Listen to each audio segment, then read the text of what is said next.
Hi everyone, thanks to Ngee Ann for inviting me, and congratulations to all of you who have received the top book prizes. So I want to open my speech, right, by asking you all a question.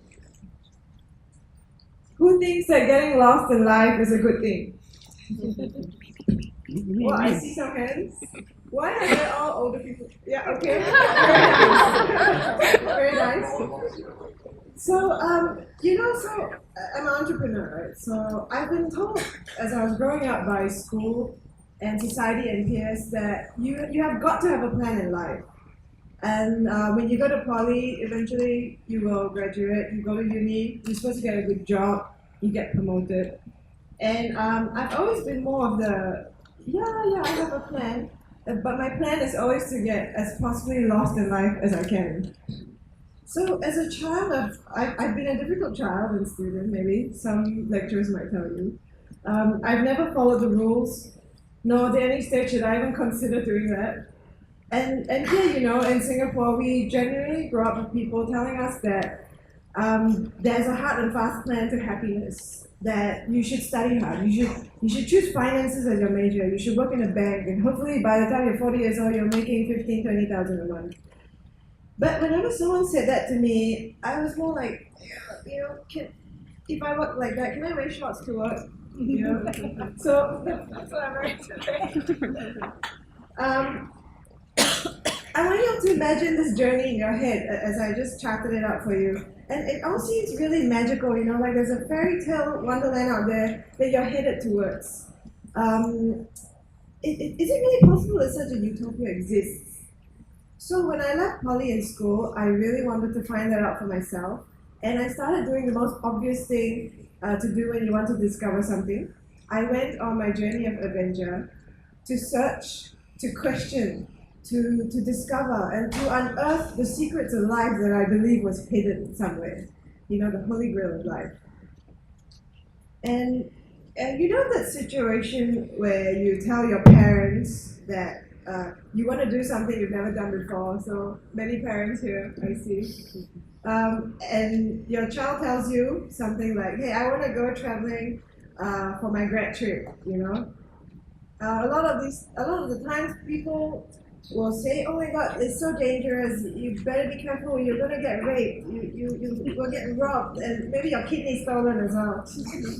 So. This is what happened to me, when I was growing up, because when I reached out with my dream, people would tell me that I'm not practical. When I tell people about my hopes, they tell me to play safe.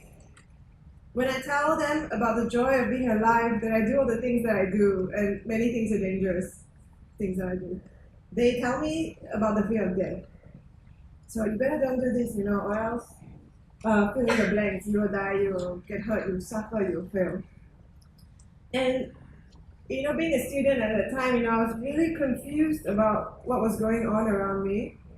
I was truly believing in pursuing the joy of life, to dream and to hope. And I get told every day that this is just child's dream, that you just need to grow up. And then I thought to myself, if growing up is about being practical, it's being guarded and fearing death, then you know what? I never want to grow up. So that's what I did. I'm still not grown up today. Recently, I went on a 3-month camping and scouting holiday in Japan. Okay, so this is what I did, not growing up, right? And I scouted and camped from Tokyo to Fukushima, so you can see that route that I did. I drew it out. I was by myself on not an electric scooter, but a normal kid scooter. So I did about 200 over Ks, and I stopped along the way. I had no idea where I was going or what route I was going to take. And I made some friends along the way. And some of these people, they made shirts for me to, it's like hey, good luck, So that shirt that they all made. And along the way, people were signing on my shirt, and just random people that I meet, and good luck, and stuff like that. I got lost a lot during that trip because I literally got lost once in the middle of the night. and I had to hitch a ride with someone because I didn't know where I was. But you know what? It was really scary and exciting at the same time, because in those moments of paralyzing fear, where it's so dark you can't see your hand in front of you, there's no street lights like Singapore, you know. I discovered the ability to be more confident within myself. Hey, it wasn't that hard, you know. I didn't realize that that's what it is. It just happened. And as I went along, I started feeling more comfortable getting lost in bigger and scarier things. You know, just keep going at it. And my trip ended with a homestay with a very wonderful family who I have become friends with. They invited me to their house. I stayed for almost 3 weeks. So I went on a lot of adventures, and not just physical ones, like what I just said, but also adventures in my heart and in my soul. I have met and connected with so many people in my life, once strangers who have become fast friends. And I get frequently asked this question: hey, you must plan your life really well. Did you always know what you want and where you wanted to go?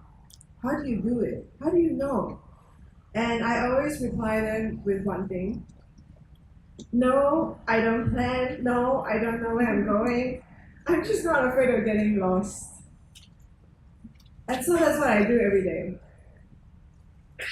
Today, more than ever, I want to share that it's not about making sure that things go right, because it never always does.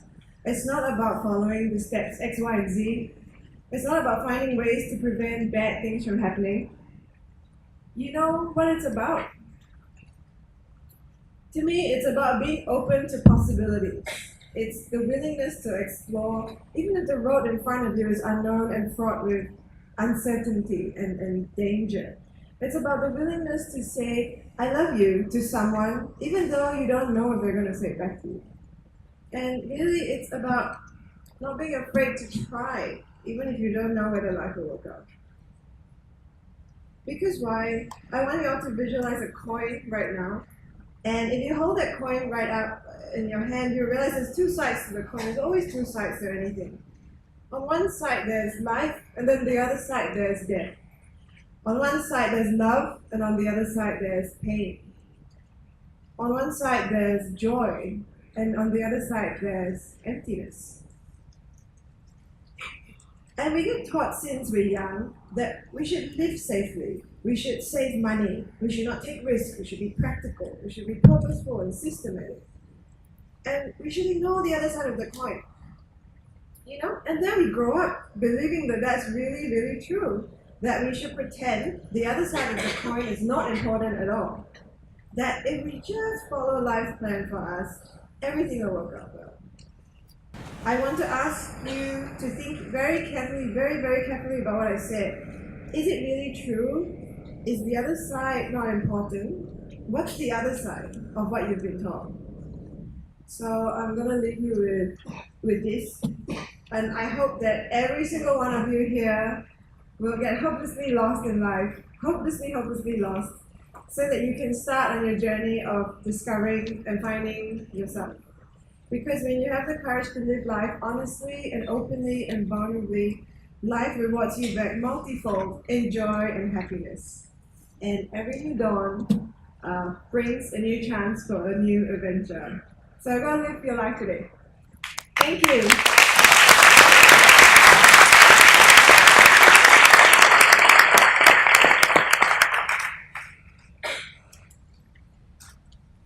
Thank you, Ms. Michelle Young, for your inspirational sharing and encouragement. May we now invite Mrs. Anna Yap, Director of the School of Business and Accountancy, to present a token of appreciation to Ms. Michelle Young. Mrs. Anna Yap, please.